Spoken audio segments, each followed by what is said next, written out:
thunderstorm warning for central Jefferson County until 6:45 Oh, I'm p.m. under it Central again. Daylight Time. It's for me again. At 5:55 p.m. Central Daylight Time, a severe thunderstorm was located over southwestern Birmingham, moving west at 5 miles per hour.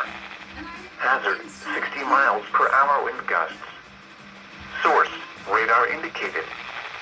Impact, expect damage to roof, siding, and trees.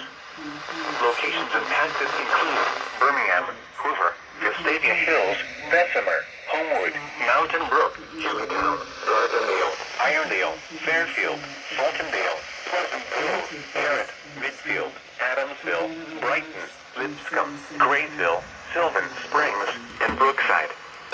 For your protection, move to an interior room on the lowest floor of a building.